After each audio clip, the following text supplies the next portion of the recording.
안녕하세요. 저는 부천국제 판타스틱 영화제 XR 큐레이터 김종민입니다. 부천국제 판타스틱 영화제는 우리나라에서 유일하게 VR, AR 같은 이제 XR 컨텐츠를 전시하는 영화제입니다. 유일하다고 말씀을 드린 이유는 공식 부문으로 가지고 있는 영화제라는 말씀입니다. 보통 다른 영화제나 이벤트에서 XR 컨텐츠들은 어떤 부대 행사나 이벤트 정도로만 이제 여겨지기 마련인데요. 영화제에서 공식적인 이제 부문을 가지고 있고 또 XR 큐레이터라는 명함을 들고 다니는 영화제 인사는 제가 유일하지 않을까라는 생각을 하고 있습니다. 사람들은 이런 질문들을 많이 합니다. 왜 영화제에서 XR 콘텐츠를 전시합니까? 왜냐하면 영화라고 우리가 평소에 생각하고 있는 것과 XR 콘텐츠는 매우 달라 보이거든요. 보통 영화라고 하면 시간 순서대로 정렬된 이미지와 소리를 통해서 이야기를 전달하는 형식이죠. 저희가 극장에 앉아서 깜깜한 그 암전 상태에서 스크린을 통해서 나오는 화면과 소리를 들으면서 이야기를 따라가는 형태입니다. 영화의 역사는 이제 100년을 넘어섰고요. 그러다 보니까 가장 대중적인 어떤 문화 형태로 남아 있습니다. 그렇지만 XR이라고 하는 이제 VR 같은 거 체험하는 걸 많이 보셨을 텐데 보통 헤드셋을 쓰고 있고요. 360도의 어떤 화면을 가지고 있습니다. 그리고 3차원 공간 전체의 이야기가 여기저기 숨어 있죠.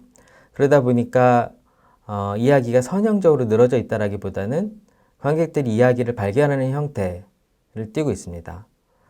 아직은 듀레이션도 좀 짧고 이제 상영 길이도 좀 짧고 또 그러다 보니까 이제 밀도 있는 이야기를 좀 체험하기 어렵다라고 생각하시는 분들도 많고요. 특히 영화 하시는 분들은 기존의 영화를 만드는 방법론과 XR을 만드는 방법론이 너무 다르기 때문에 이건 우리와 다른 거야 아니면 우리가 했던 것과는 좀 다른 형태의 것이야 라고 생각하시는 분들이 많습니다.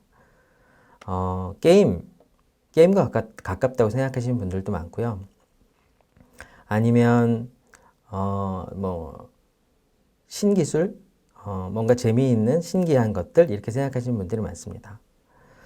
그리고 이제 XR 관련돼서 어떤 붐이 일었을 때 생각보다 좋은 콘텐츠 경험을 많이 하지 못하셨어요. 그러다 보니까 영화랑 이건 좀 다른 거라고 생각을 하고 있고 이것은 게임 만드는 사람들이나 아니면 어떤 이제 기술 인력들이 하는 작업들이고 스토리텔링 미디엄으로서는 아직 멀었다 혹은 아니다라고 생각하시는 분들이 많습니다.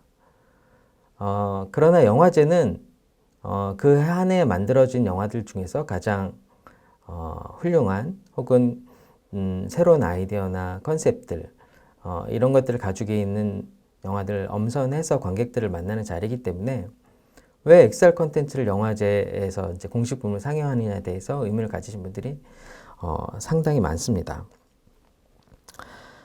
그렇지만 생각해 보면 영화는 가장 기술과 친화적인 문화 콘텐츠입니다. 영화가 이제 100년이 좀 넘었고 아까 말씀드렸던 것처럼 그게 짧다고 하면 짧을 수도 있고 길다 하면 길 수도 있지만 다른 예술 장르들, 음악이나 미술이나 퍼포먼스나 연극이나 다른 장르에 비해서 되게 짧은 역사를 가졌다고 생각할 수 있습니다. 그렇지만 그 시간 동안에 영화는 상당히 많은 발전을 했고요.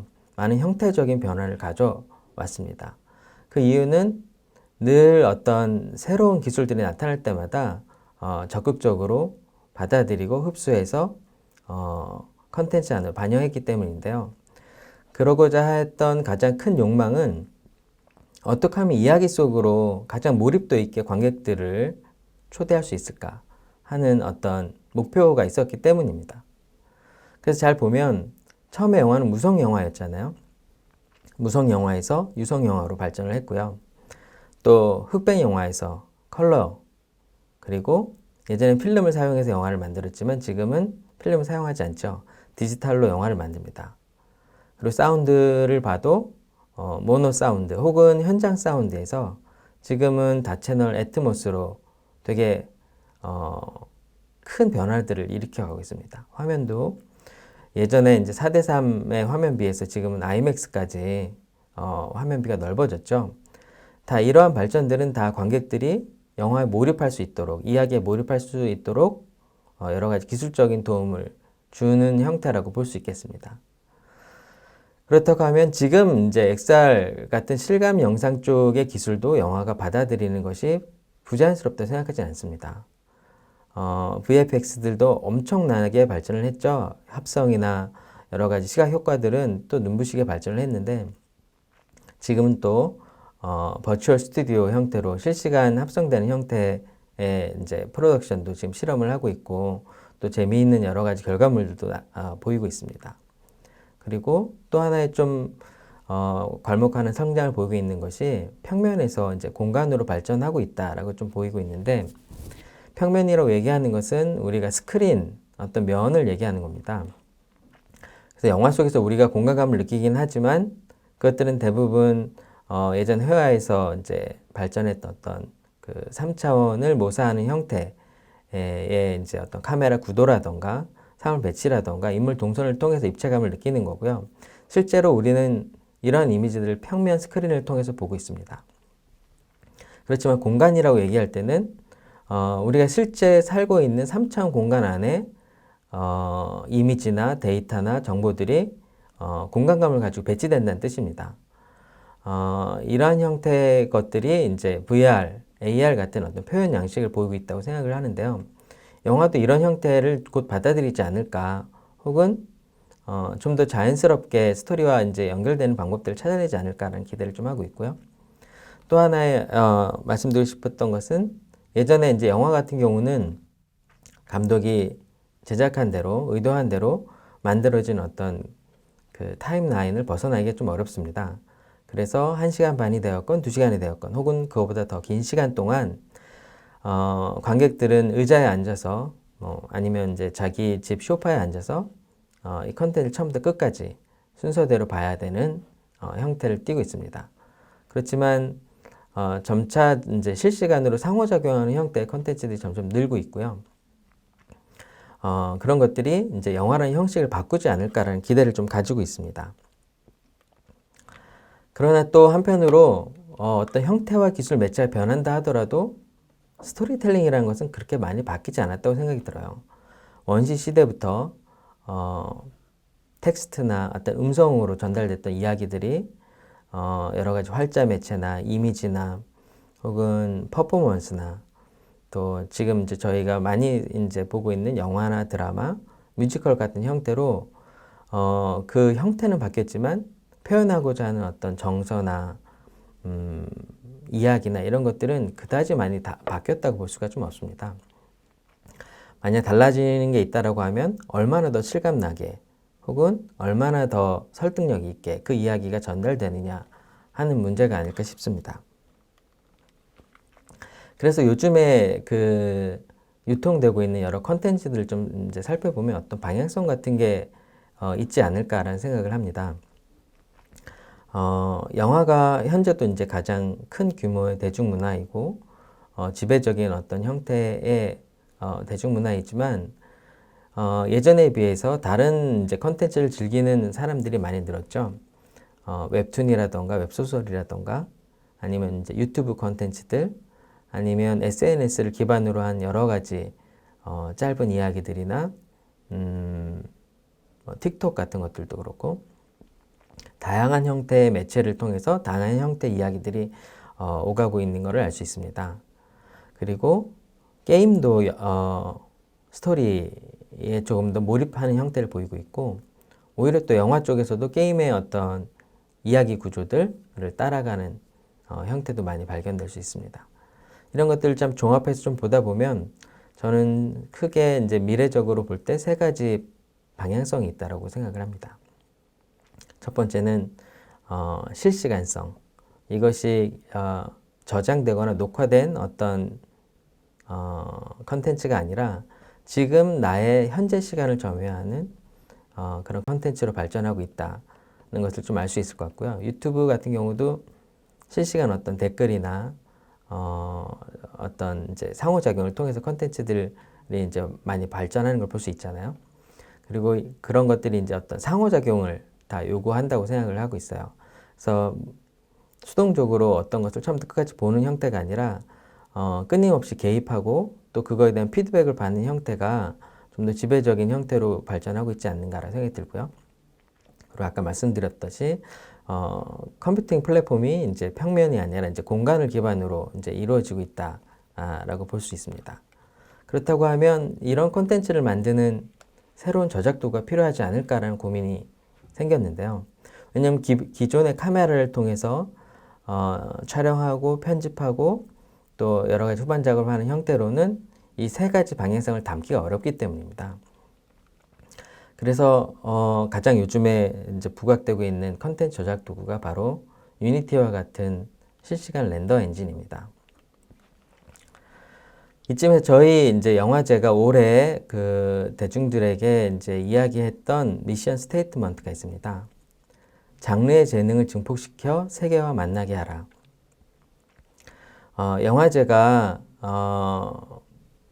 여러 가지 역할들이 있겠지만 그 중에 하나는 새로운 재능들을 발굴하고 또 그런 이제 아티스트들을 관객과 만나게 하는 통로 역할을 하는 것이 영화제의 가장 중요한 역할 중에 하나라고 할 수 있습니다. 영화가 이제 어느 정도 산업적으로 고착화되고 또 여러 가지 안정기에 접어들게 되면서 어떻게 하면 이제 새로운 작가들을 발굴할 것인가 하는 어떤 그 미션들이 생겼는데요. 부천 국제 판타스틱 영화제는 장르 영화제인 만큼 이런 재능을 가지고 있는 젊은 창작자들을 지원하는 목표를 좀 가지고 있습니다.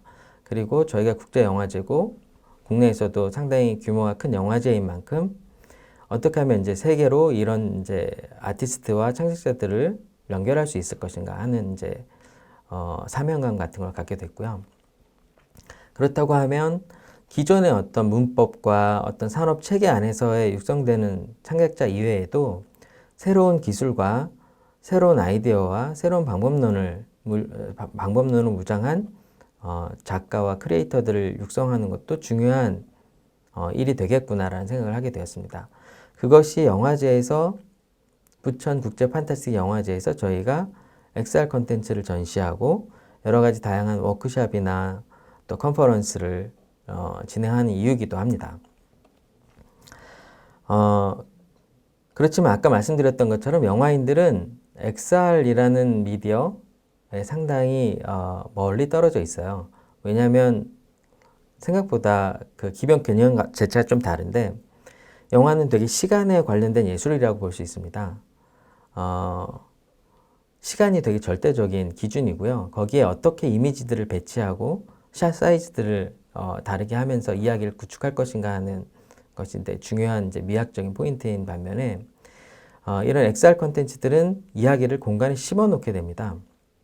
시간 순서대로가 아니라 관객이 발견된 순서대로 이야기가 진행되기도 하고요.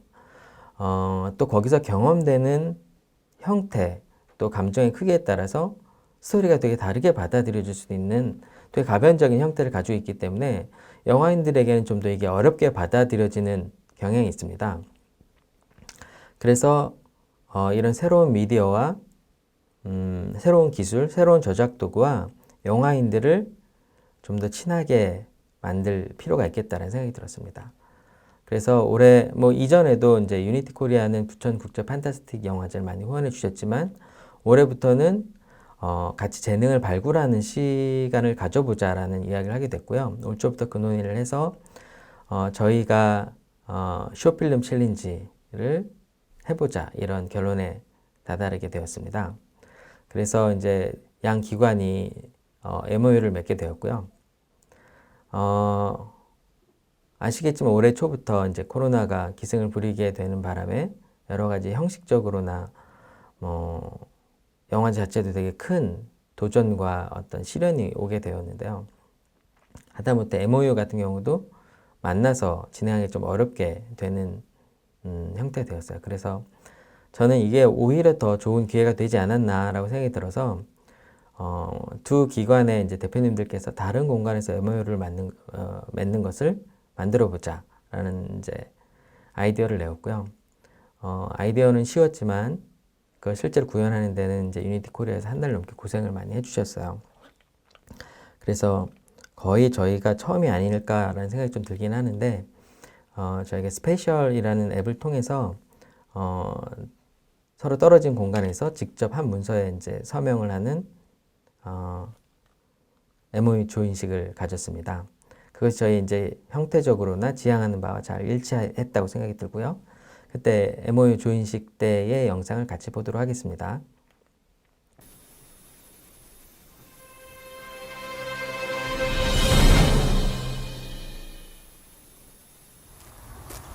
One, two, three.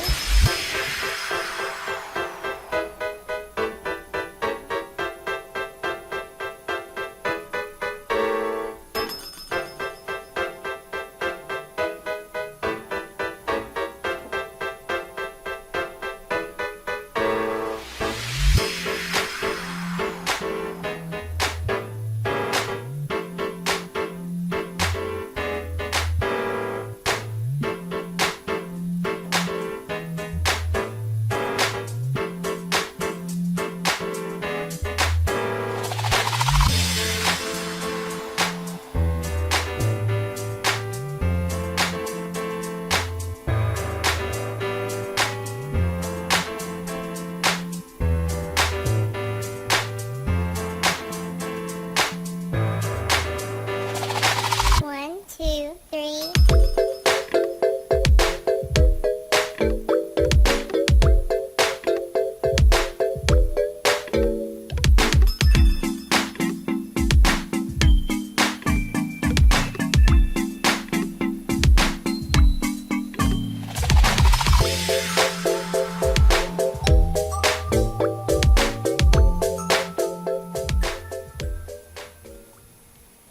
네, 보셨다시피 어떻게 보면 영상적으로는 퀄리티가 좀 떨어질 수도 있어요. 저희가 카메라를 가지고 촬영을 하거나 후반 작업을 해서 만드는 어떤 영상물보다는 어떤 퀄리티가 떨어져 보일 수도 있지만 이것이 가지고 있는 가능성은 되게 무궁무진하다라고 생각을 합니다. 그래서 이렇게 MOU 조인식을 하고 저희가 이제 챌린지를 준비하게 되었습니다. 일단은 저희의 가장 큰 목표는 유니티라는 실시간 렌더 엔진이 창작자들에게 좀 더 쉽게 다가갈 수 있도록 하는 것이 목적이었습니다.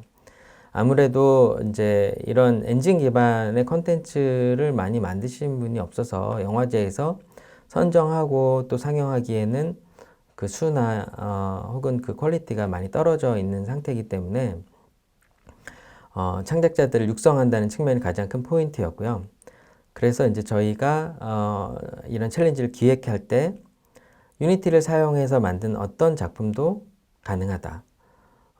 그것이 애니메이션의 형태가 되든 뭐 VR이나 AR의 형태가 되든 아무 상관이 없고 분량도 3분 정도를 넘기면 가능하다라고 얘기를 했어요. 이제 올해 이제 저희가 심사도 끝냈고 이제 선정작을 발표했지만 실제로 이 툴을 사용해서 능숙하게 스토리텔링을 해내는 작가들을 만나기는 아직 좀 어렵다라는 생각이 들고요. 그렇기 때문에 그런 것에 대한 부담을 좀 줄여줘야겠다라고 생각을 했어요. 그래서 어떤 지원 자격이나 형식의 문턱을 매우 낮췄고요.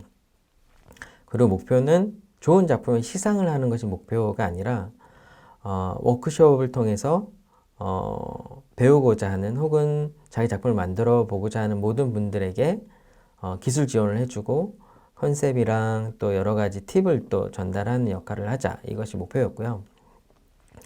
그래서 유니티 코리아는 기술 지원 및 교육을 맡아서 진행해 주셨고, 이제 영화제는 여기서 수상작으로 선정된 작품들을 상영하고 또 해외에 알리고 또 이제 포럼이나 여러 가지 이제 관련된 행사들을 기획하는 형태의 분업을 하게 되었고요. 단년도 행사가 아니라 저희의 목표는 이제 이런 식의 창작 인프라를 구축하는 것이었기 때문에 매년 이 행사를 계속할 예정입니다. 네. 그래서 저희가 이제 7월 달에 이제 원래 목표는 2번의 이제 워크숍을 기획을 했었어요. 첫 번째 날에는 기본 UI랑 이제 에셋 설정하는 것, 대부분 유니티를 처음 다뤄본다라는 설정하에 워크숍을 진행을 했고요. 물론 이제 다른 업계에서는 유니티가 되게 많이 쓰이는 툴이기 때문에 이런 교육이 과연 필요할까라고 생각을 하시겠지만 영화인들에게는 되게 먼 툴이기도 하거든요. 그래서 기본 UI부터 시작해서 어떻게 그 작업 환경을 구성할 건지, 에셋을 임포트하고 캐릭터를 리깅하고 어떻게 움직이게 할 것인지에 대한 이야기들을 좀 나눴고요. 원래는 오프라인 그 워크숍을 기획을 했었으나 이제 코로나 때문에 웨비나 형태로 진행을 하게 되었습니다. 두 번째 날에는 어떻게 스토리텔링을 할 것인가, 어떻게 타임라인 위에다 편집할 것인가, 그리고 어떤 이제 시각 효과들을 줄 수 있는지, 카메라 무빙이라던가 카메라 배치라던가 라이팅, 그리고 포스트 프로세싱, 그리고 이것을 어떻게 애니메이션 출력하는가, 이런 이제 주제로 2일차 그 워크숍을 진행을 했고요. 원래 이제 뭐 기획하지는 않았지만 이제 저희가 워크숍을 진행하다 보니까 여러 가지 기술적인 그 어려움을 겪는 분들이 많아서 한 보름 후에 7월 말에 3차 워크숍을 진행했습니다. 여기서는 주로 이제 오버라이드에 관한 이야기들을 많이 해주셨고요. 유니티 코리아에서 아주 준비를 잘 해주셔서 이제 워크숍을 진행을 했습니다. 네, 이제 워크숍의 영상은 이제 뭐 여기저기 좀 찾아보실 수 있을 것 같고요. 그래서 이제 올해 진행된 경과들을 좀 말씀을 드리면 총 228명의 크리에이터, 뭐 팀이기도 하고 개인이기도 하죠. 228팀 참가 신청을 해주셨고요. 워크숍을 다 이제 충실히 다 따라오셨지만 마지막에 완성작을 제출해 주신 분은 37팀이었습니다. 그리고 그 중에 저희가 10작품을 이제 선정해서 올해 작품으로 여러분들께 소개해 드리게 되었습니다. 우수작으로 뽑힌 10편의 작품들의 짧은 영상들을 같이 한번 보시겠습니다.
네.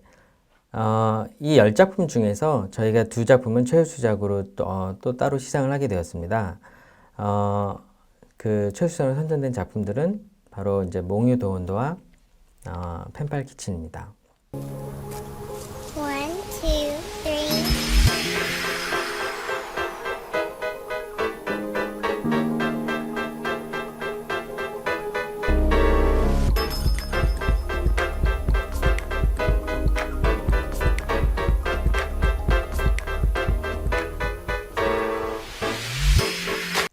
네, 최우수상으로 선정된 2작품의 감독님은 곧 만나보시게 될 것 같고요.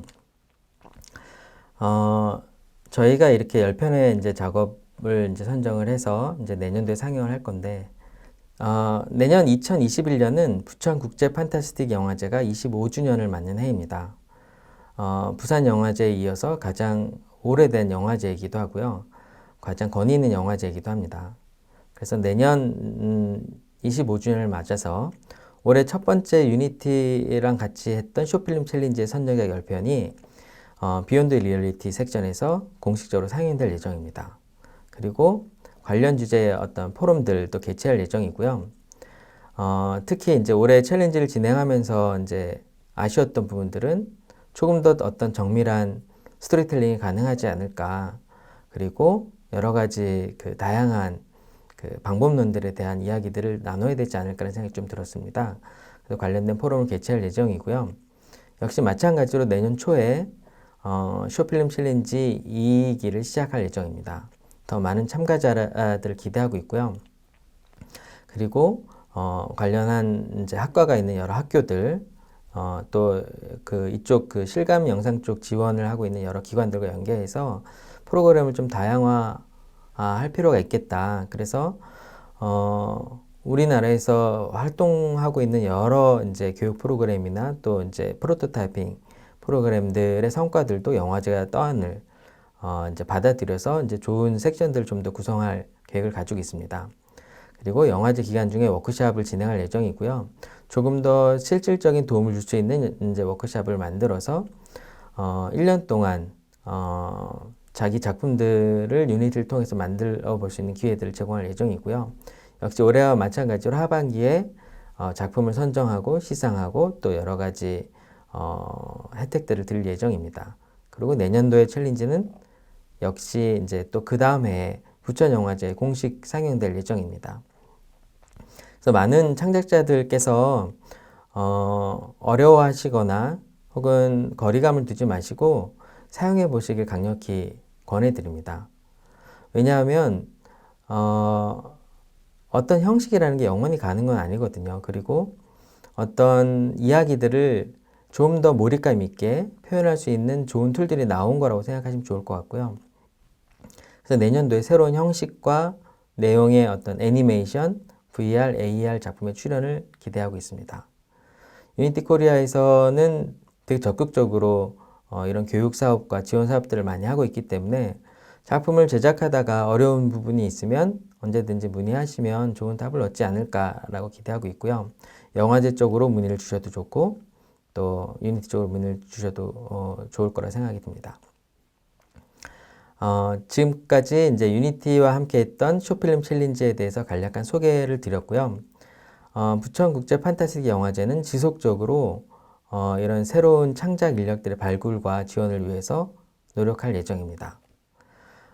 이 프로그램에 대해서 궁금하신 분이 있으신 분들은 지금 이제 그 유튜브 채팅창을 통해서 질문을 남겨주시면 제가 실시간으로 텍스트로 이제 답변을 드리도록 하겠습니다. 어떻게 진행되는 건지 또 올해 혹시 참가하셨던 분들 중에서 아쉬운 부분들이 있었던 분들은 이제 자유롭게 의견을 개진해 주시면 저희가 반영해서 내년도에 좀 더 나은 프로그램을 만드는데 반영하도록 하겠습니다. 지금까지 저희 얘기를 들어주셔서 감사하고요. 더 많은 분들의 참여를 기대하고 있겠습니다. 감사합니다. 안녕하세요. 펜팔키친을 제작한 팀 리보로의 아트 담당 이다빈입니다. 이번 세션을 통해 VR툰 형식의 요리게임 펜팔키친의 제작기를 소개해보도록 하겠습니다. 진행 순서는 간단하게 팀 리보로 소개, 유니티 초보들의 VR 컨텐츠 제작기, 앞으로의 계획 이렇게 세 가지로 나누어 보았습니다. 그럼 저희 팀 소개를 먼저 하겠습니다. 저희는 총 2명으로 구성된 팀입니다. 저는 아트워크 및 애니메이션을 담당하고 있으며 다른 팀원인 알렉산더는 코딩 및 모델링을 담당하고 있습니다. 저희는 팀이자 커플인데 펜팔키친은 저와 알렉산더가 처음으로 진행해본 프로젝트이며 게임의 주인공 역시 저희입니다. 저희 둘 다 이 작품이 유니티를 사용한 첫 팀 프로젝트여서 그런지 프로젝트를 진행하며 많은 시행착오를 겪었습니다. 특히 예술적인 부분 때문에 고민이 많았었는데 제작기를 설명하며 어떤 방식으로 디벨롭 되었는지 보여드리겠습니다. 펜팔키친은 제가 기존에 연재하던 국제 커플툰의 캐릭터와 이야기를 새로운 포맷으로 풀어나가고 싶은 마음에 시작하게 된 프로젝트입니다. 저희는 올해 코로나로 인해 장거리 연애를 시작하며 자주 VR 기기를 쓰고 놀았었는데 그때의 경험을 계기로 VR 컨텐츠를 만들기로 결정하게 되었습니다. 그 후 이런저런 아이디어를 공유하다 보니 한국 음식인 김밥을 주제로 VR툰 스토리를 생각해낸 것 같습니다.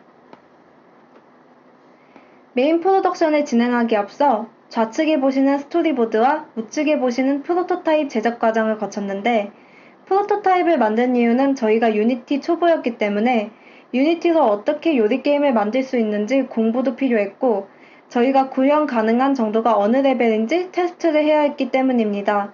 결과적으로 프로토타입을 진행하며 플레이 방식을 직관적으로 메모할 수 있었기 때문에 메인 프로덕션 단계에 수월하게 게임을 제작할 수 있게 되었습니다.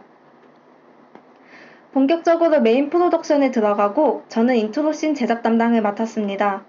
기존의 평면적인 만화 방식보다는 새로운 형식의 입체적인 VR툰을 제작하고 싶었지만 제가 모델링을 잘하지 못해 가상공간 안에서 자유롭게 드로잉할 수 있는 VR 드로잉 툴 퀴를 활용하여 모델링 작업을 대신했습니다. 좌측에 보시는 화면이 퀴를 사용하여 드로잉을 하는 장면입니다. 저런 식으로 오브젝트를 드로잉하고 그 후에 배치하는 걸로 배경 작업이 진행되었습니다. 중간에 보시는 캐릭터는 블렌더의 그리즈 펜슬 기능을 이용하여 제작했습니다. 블렌더에서 실시간 렌더 방식을 이용하여 채색을 할 수 있었으므로 그림을 그리다가 색이 마음에 안 들면 이색 저색 바꿔보며 작화를 테스트해 볼 수 있었고 그로 인해 작업 속도가 빨라서 무척 좋았습니다. 마지막으로 보시는 영상은 3D 배경과 2D 애니메이션 출력물을 유니티 안에서 합성을 하는 장면입니다. 저렇게 합성된 배경 위에 하얀색 프레임을 씌워 만화의 컨셉을 표현했습니다. 주방은 제가 컨셉아트를 제작하면 알렉산더가 컨셉아트를 토대로 모델링 작업을 진행했습니다. 한옥을 배경으로 한 게임이기 때문에 여러가지 한옥 느낌의 모델을 만들어보며 한옥 구조물에 대한 공부를 많이 했었고 주방도 한옥 컨셉의 느낌이 나도록 디자인하는 데 노력을 많이 했었습니다. 이게 2차 완성본입니다. 한 컷을 다 보고 나면 버튼을 눌러 다음 컷을 볼 수 있도록 코딩을 해두었습니다.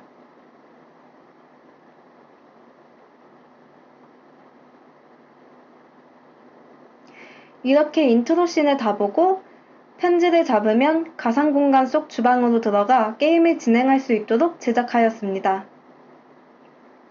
주방에서는 김밥을 위한 재료들이 준비되어 있고 저렇게 썰거나 가스레인지를 킨 다음 볶아서 재료를 다듬을 수 있습니다.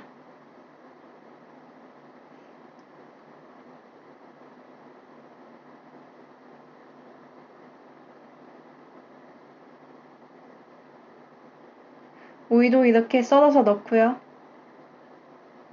마지막으로 당근입니다.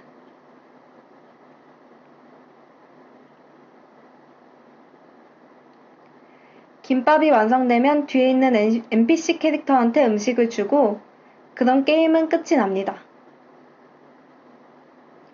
2차 완성 후에 아쉬운 점이 여러 생겼는데 첫 번째는 VR 인트로씬의 만화가 생각보다 예쁘지 않았다는 점이고 인트로씬과 주방의 느낌이 뭔가 달라 이질감이 들었다는 부분입니다. 그래서 인트로씬에는 유니티의 포스트 프로세싱 기능을 이용하여 화면이 이전보다 부드러워 보일 수 있도록 연출했고 라이팅을 좀 더 추가해 입체감을 주었습니다. 주방 역시 포스트 프로세싱으로 화면을 보정하고 카툰 쉐이더를 적용해서 좀 더 만화적이게 보일 수 있도록 수정했습니다. 인트로 1차 완성본과 2차 완성본 비교입니다. 왼쪽에 비해 오른쪽이 좀 더 입체감이 나고 색감도 무게가 잡힌 느낌입니다. 수정된 주방의 비교본입니다. 주방 안의 이펙트들은 모두 2D로 작업했기 때문에 카툰 쉐이더가 적용된 오른쪽 버전의 주방이 좀 더 잘 붙는 것을 보실 수 있습니다.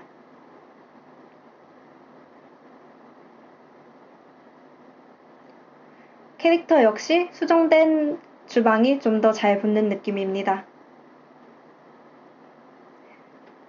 여기까지 펜팔키친 제작 과정이었습니다.